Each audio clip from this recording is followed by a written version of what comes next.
Hi there, I am Paul Caputo, and this is the very first episode of Baseball by Design. And I don't think there could possibly be a better way to start this podcast than by talking to the guy who everyone in North America associates with sports logos. And that, of course, is the founder, managing editor, grand poobah of sportslogos.net, Chris Creamer. You've done this website, Chris, for 25 years. I just got a sneak peek at your 25-year logo. I don't know if I'm allowed to say that. It's an audio medium. So, okay, we won't talk about that. It's okay. It's okay. You are a person who everyone associates with sports logos. You wrote with Todd Radom. You wrote the book Fabric of the Game. That's about hockey. This is a podcast about baseball, but I do want to mention that you wrote that book with one of the world-renowned designers out there. You're the person who, when there's a question about sports logos, they go to Chris Creamer. But before we get started, Chris, there's some unpleasantness that I think that we need to clear the air about. Well, unpleasantness for one of us. Well, I think it's been a barrier between us for all these years, since 2014, since I started writing for you. But one of the most painful moments in my life, I think, is probably one of the best moments in your life.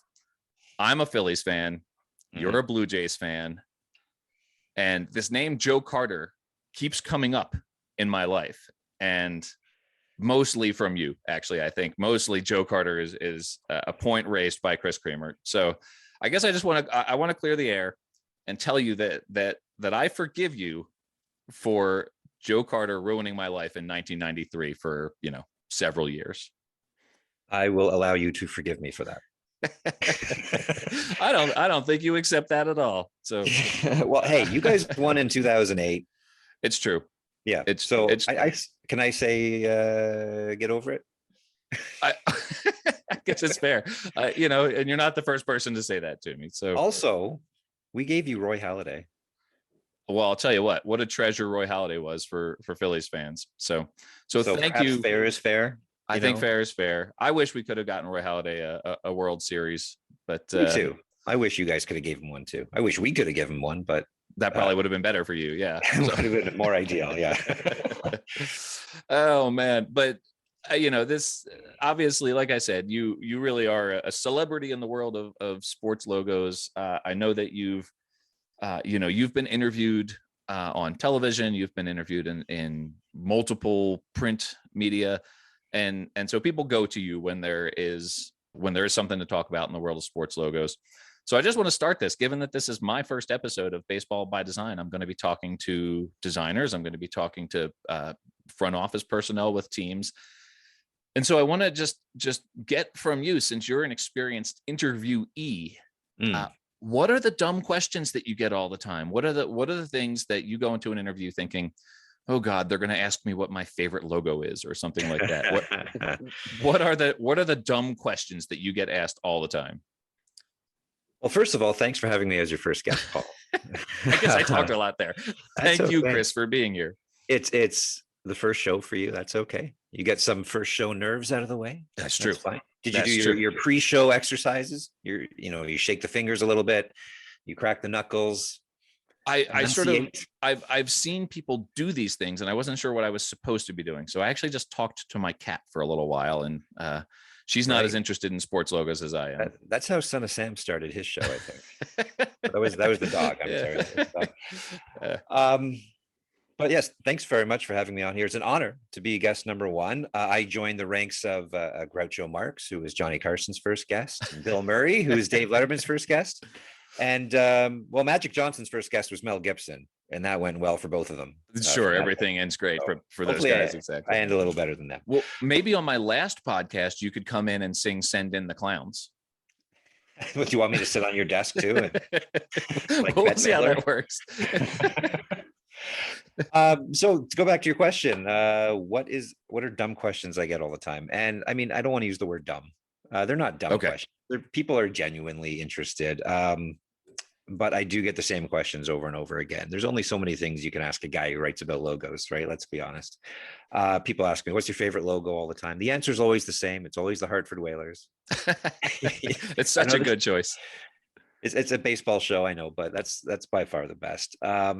One question I get a lot again, not dumb, but the answer is always disappointing, and the answer is the same, but it's an honest answer. And people ask me, why did this team, for example, like, why did they add this stripe to the jersey? Why does the logo have that stripe? Why didn't they remove that, that collar thing? Like, they ask about a little small detail on a uniform or a logo. And that was the question I asked a lot of teams at first too when I started. And then I stopped because the answers from the teams were always because we liked it better that way.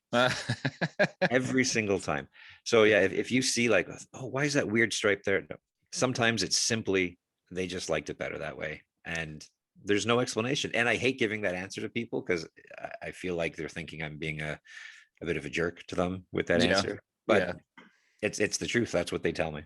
Well, and it's a legitimate graphic design question, right? Because it's, I've never said this on my podcast because we're only like 4 minutes in or whatever. But this is a first for you. Yes. True. But my background's in graphic design. I have a Master of Fine Arts in Visual Communications from Virginia Commonwealth University. Go Rams. And, one of the things that we learned there is your personal preference has no significance on your design decisions. If you like the color purple, that means nothing, because you're speaking on behalf of a resource. So a lot of times the reason that answer is disappointing is because it should have some significance. There's 5 stars on the Midland Rockhounds just released a logo, right? And they have 5 stars on it. And those 5 stars represent the 5 decades since they were founded. Right. So you want design decisions to have some sort of significance, some sort of meaning. So, well, those are the major design decisions. Like I say, like 5 stars, that's pretty big, that's significant. But I'm talking about, well, why does the dog have a whisker here instead of here? Right. There's no significance behind that. It's just it looks better that way. My example of that is when the Blue Jays came out with their latest redesign 10 years ago now. I kept like peppering the team with questions. Why this? Why this? Why this? One of them was, why didn't you put the baseball behind the bird on the jersey and the cap like you did originally? Right. And they're just like, because it looks better without it. Leave us alone.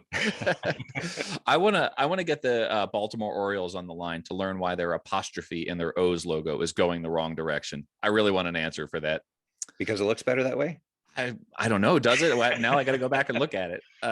Flip it around. We'll see. Exactly. So this all touches on, obviously you have a lifelong love of logos. It goes back, you're often posting on social media, here's a drawing I did when I was a kid of such and such a logo. And that led you to found sportslogos.net, which, is well documented. You've talked about that a lot previously. The question that I'd have for you about that is, were you surprised when you started the website that you developed a following of people who felt the same way, of people who loved sports logos, and that their interest in sports was as much, if not more, the sort of aesthetics of it? Oh, absolutely. And, it's younger people today. I hate to use that phrase, but younger people today, they can't really comprehend what the world before the internet and social media was like. And that is, you lived in your own little bubble. Your impression of the world was either what was on television that night or what the people in your school and neighborhood and family thought. That was it. And amongst that little group of people, I was the only person who gave a lick about sports logos and uniforms. Nobody talked about it on TV. When a team unveiled a new uniform or logo, it was buried in the bottom of an article about, the team raising season ticket prices. And by the way, they also announced that they're wearing a different uniform next year. So with that in mind, I thought, well, I'm the only one that cares about this. And I'm building this resource as a place for me to access all these logos easily, plus an excuse to learn how to build a website. And the way it just grew, it blew my mind. Like within a year, maybe like 6-7 months after I launched it, they were talking about the website on CTV News up here in Canada. And when you're like 15 years old and they're talking about you on the news, like the national news, right? That was, I couldn't believe it. And then, I started, like the local paper started talking about me, and it just blew my mind. Starting the message boards, which we did originally in 99 and the current incarnation in 2002, 20 years next year. the friendships that were formed out of that, and just learning that there are other people out there like me who studied these things obsessively and also had an opinion about whether the New York Mets should be wearing black, or whether the Syracuse Sky Chiefs should change their name, or Hmm. like Hmm. yeah, it really was eye opening, and I love it. I'm glad it's I found this community, and being able to meet and work with people like you, Paul, has been a real treat in my life. Um, and hearing stories from guys like the guys at Torch Creative, who come to me and say, "Hey, we decided to start our business because of your website and your message board," and now seeing the logos they designed, like they designed a Stanley Cup Finals logo, and they designed some pretty big college and minor league baseball team logos, Yeah. and trying to wrap your head around the idea that, well, maybe those logos wouldn't exist if you didn't start your website, and it's a little bit of a meta feeling. Yeah. Well, it's amazing. I mean, I have to tell this story. In 2014, I was on vacation with my family in Costa Rica, and I got an email from you. And I had been following your website for years, and you had somehow discovered this goofy little blog that I had been writing, which I can't say the name of anymore because it has been turned into an unsavory site because I let the URL slip. So I don't want to put that name out there in the world and send people to it. But I got an email from to me this celebrity of sports logos saying, I discovered this blog that you've been writing about minor league baseball logos, and you should come write for me. I'm looking at my phone and I'm thinking, Chris Creamer just emailed me, like Chris Creamer. So yeah, I mean, you're Oh, obviously that name's got to be fake. That's what you. well, I knew it because I had, whenever I wrote about one of these logos, I went to your website and downloaded the logo so I could put it in my blog. And so, that just as a resource was amazing to have. I think I came across there was a mention about you. Was it on Sports Illustrated or something, or ESPN? There's a link to your blog or something where they said, yeah. So I was reading an article about a team, and they said, oh, so and so's logo is from this per the name of the blog. Oh, okay. And I said, oh, what's that? So I clicked on it, and what I was presented with this list of it was a list of team names. There's maybe 10 or so, Yeah. a little more. And I clicked on each one, and I was like, this is exactly what I want to have on the website. This guy's doing it. And he's doing a great job. And so I looked you up, and I sent you the email, and I crossed my fingers. And when you came back, I think you mentioned that you were a reader of the site and you were a fan, Yeah. and you loved the idea. And I was so excited. I was like, oh my God, he wants to write for me. And now here we are, 7 years later? 7 years. It's been 7 years. And so you're talking about the Story Behind the Nickname series. Yes. Where I just, I started this blog, which, by the way, was inspired by an interview I heard with the guys on It's Always Sunny in Philadelphia, who said that they started their TV show just for each other, just because they were just wanted to do something creative and fun. And I thought, well, what would that be in my life? And I thought, I love baseball. I love graphic design. I want to write about minor league baseball logos. So I started a blog where I would call minor league baseball teams, and I would just say, hey, why are you called, the example I always use because they were the first one, why are you called the Lehigh Valley Iron Pigs? And I was sort of shocked to realize that minor league baseball teams were thrilled to talk to me, right? Like they had never heard of my blog. It had just started, and they would spend half hour, 45 minutes on the phone with me telling me about their nicknames. And then I started talking to the designers, right? Like that one's from Brandiose. I have found, I'm going to talk to a lot of designers on this podcast. The next episode is going to be with your co-author, Todd Radom. Hooray. So I'm really looking forward to that. I mean, such a big portion of this industry. And so, for me, finding how accessible baseball teams were just to write for this sort of no-name blog, and then to have you come along, and now I can throw around, hey, I write for sportslogos.net, and they're just like, oh, I love that site. So, so that, that was obviously, that was a thrill for me to get to do that. And, like you said, it's been 7 years, and some of those articles were collected in a book called The Story Behind the Nickname, which you edited and wrote the foreword for. But that brings us to this point of, this is a podcast about minor league baseball logos and nicknames. The thing that the niche that I have found within the niche, the larger niche that you found, is specific to minor league baseball. Are there minor league baseball logos that stand out to you because of their story? Is there a particular that you sort of point to, or are there some that you use as sort of iconic minor league baseball logos of the current era? The Montgomery Biscuits, I would say, right? Like they were one of the first. They weren't the first, but they were sort of the first to do something like this in the internet era that gained a lot of steam, right? Like if you want first, it was like the Lookouts, right? The Chattanooga Lookouts were the first one to go really goofy with their logo and their name. But the Biscuits came 15 years later. They did it during a time of social media where it picked up and everyone talked about it, and everyone still loves it to this day. Really, like it's been around. When was that introduced? Like maybe 10, 15 years ago. 2004 was the Biscuits. Are you kidding me? 2004. Yeah. It's been around almost 20 years and people still love it. So, hey, maybe these, I used to think these cartoony logos were a bit of a flash in the pan. They'd come and go. A team would get tired of the sort of goofy identities and logos and quickly switch. But the Biscuits are still kicking. I think that the industry trends in minor league baseball are probably different from the major professional sports right now. And I think, in the last 20 years, we've really found minor league baseball teams finding their voice, right? And finding what makes a good minor league baseball logo as compared to a major league baseball logo. And, not every team follows exactly the same trends, but I'll just ask you, given that you have a more expansive knowledge of the industry at large at all levels, what do you think distinguishes a good minor league logo from a good major league logo?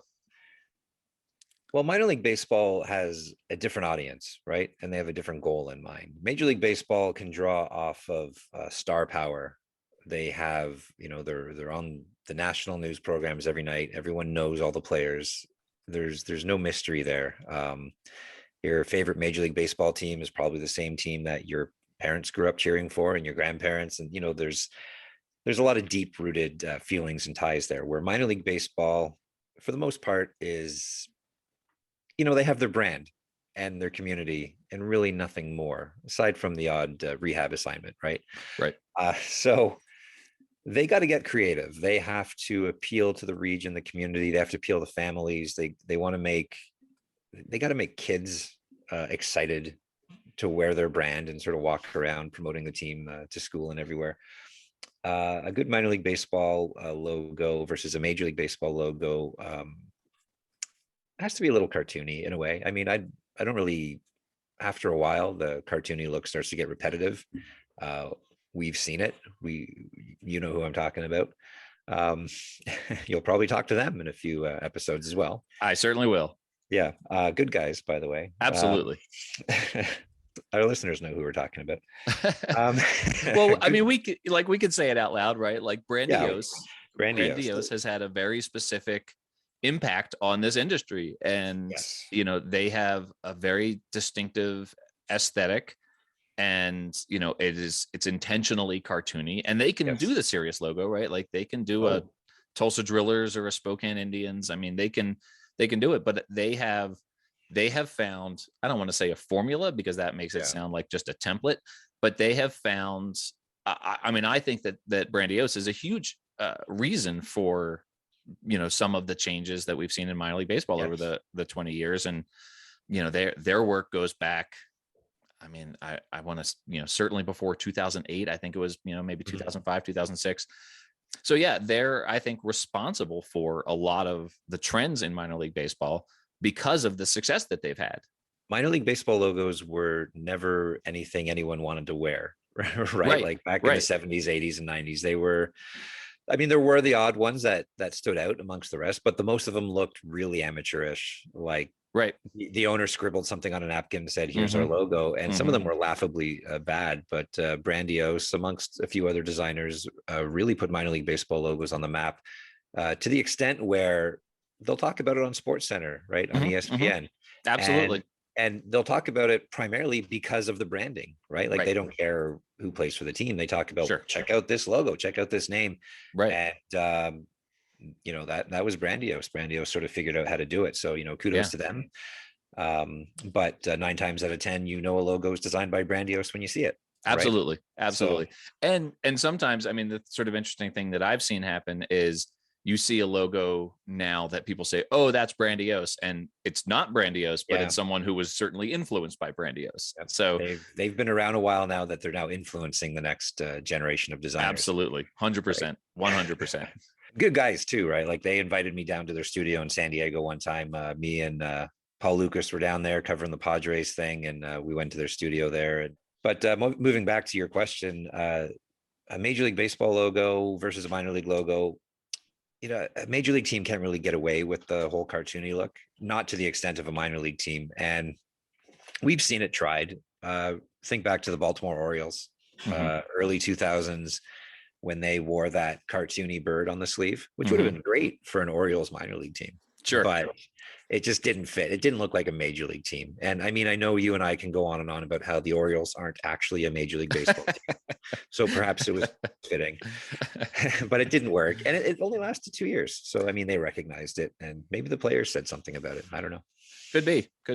Well, and you hear that in minor league baseball too. Some of especially the higher level teams will talk about, hey, we're not going to do the super cartoony look because, we're professional ball players and we're right on the cusp of the major leagues. And, a few years back, one of the Creamer Award winners was Dan Simon's Memphis Redbirds logo. Yes. And Dan Simon was very intentional about making that not a cartoony logo. And it did have sort of an illustrative bird on it, but it was a more serious looking bird than that Baltimore Orioles cartoon that you're talking about. So on one hand, though, you have some teams, like, I don't know if the Redbirds do this, but I'm going to use them as an example, where they say, okay, we're going to go a little more serious. And then they have a SpongeBob jersey night. Right. So right. I guess they're trying to have it both ways. Yeah. I spoke to a former minor league hockey player a couple of weeks ago for another show I did. And I asked him about that. Like, what was it like wearing those, theme night jerseys? And he didn't really have a complaint about the design of them. His focus was more, they were made of a different material. They only came in one size. They were really baggy. They felt like they were going to really cheap. And it just threw them off their game a little bit because it was different and it was big and baggy. And I thought that was interesting. And I'd like to hear, if you ever get a player on your show to talk to, I would love to hear what they think about wearing those jerseys, not just from the sort of goofy, ridiculous designs of them, but actually like the cut and the feel, and if it makes them play any differently.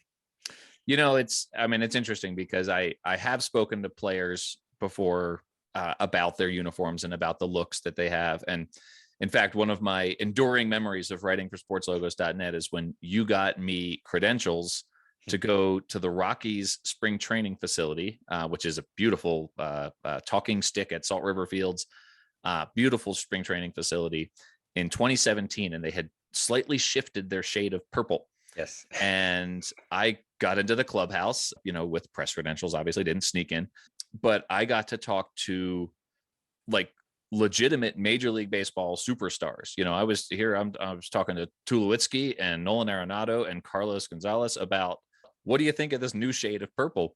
And it was funny to me that, I was expecting this sort of Nuke LaLoosh, pat answer of just like, I'm just happy to be on the ball field. I don't care what I wear. I mean, how much they cared about this, Nolan Arenado in particular, like how much he cared about the shade of purple was like amazing to me, right? Like, so talking to these players, I mean, I think they do have a sense for, the design and obviously what they like and what they don't. And on behalf of sportslogos.net, I've spoken with Paul Goldschmidt twice, once when he was with the Diamondbacks and once when he was with the Cardinals. And I thought, you can't have two more different looks in Major League Baseball than those two teams. And Paul Goldschmidt had an opinion on it. He said, well, you talked to him about that Diamondbacks uniform when it came out. I remember that. Yeah.